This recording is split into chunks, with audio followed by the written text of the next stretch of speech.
Digester की video में खुश आमदीद। नाजरीन, जब नील आर्मस्ट्रॉन्ग चांद पर पहुंचे तो उस वक्त दिन था, लेकिन आसमान कुछ ऐसा दिख रहा था, बिल्कुल रात की तरह अंधेरा, और चांद की ज़मीन कुछ उजली दिखाई दे रही थी, बिल्कुल दिन की तरह रोशन। क्या रीज़न है जो चांद से आसमान कुछ ऐसा दिखाई देता है और ज़मीन से आसमान कुछ ऐसा दिखाई देता है? चांद से आसमान ऐसा क्यों नज़र आता है और ज़मीन से आसमान ऐसा क्यों नज़र आता है? आइए जानते हैं आज की इस वीडियो में। जब सूरज से रोशनी हासिल करने की बात आती है तो ज़मीन और चांद में अलग अलग माहौल और खुसूसियात पाई जाती हैं।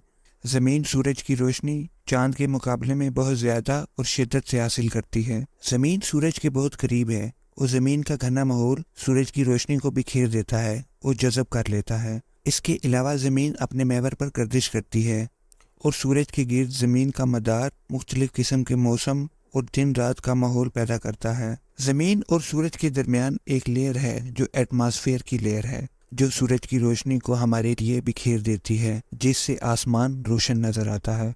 सूरज की रोशनी ज़मीन और चांद दोनों से रिफ्लेक्ट होती है, लेकिन दोनों की नौइयत मुख्तलिफ है। ज़मीन की सतह ज़्यादातर पानी और ज़मीनी मादों से ढकी हुई है, जिनमें मुख्तलिफ खसूसियात हैं। ज़मीन में मौजूद पानी सूरज की रोशनी को रिफ्लेक्ट करने में 10 से 20% मदद करता है।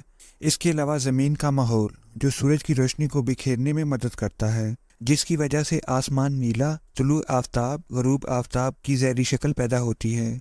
दूसरी तरफ चांद के पास सूरज की रोशनी को बिखेरने या जज़ब करने के लिए कोई माहौल नहीं है और ये सूरज से ज़मीन के मुकाबले में कहीं ज़्यादा दूर है, जिसके नतीजे में चांद तक पहुंचने वाली सूरज की रोशनी कमज़ोर और मध्यम हो जाती है। इसके अलावा चांद की अपने महवर पर गर्दिश बहुत सुस्त है। चांद को एक गर्दिश मुकम्मल करने में ज़मीनी 29 दिन लगते हैं, यानी कि चांद का एक दिन ज़मीन के 29 दिनों के बराबर है।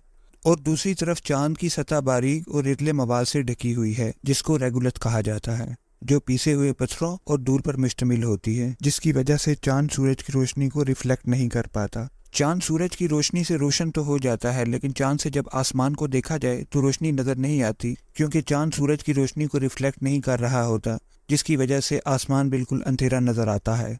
सूरज और चांद के दरमियान एम्प्टी स्पेस है और इनके दरमियान एटमॉस्फेयर की लेयर नहीं है जो सूरज की किरणों को बिखेर सके।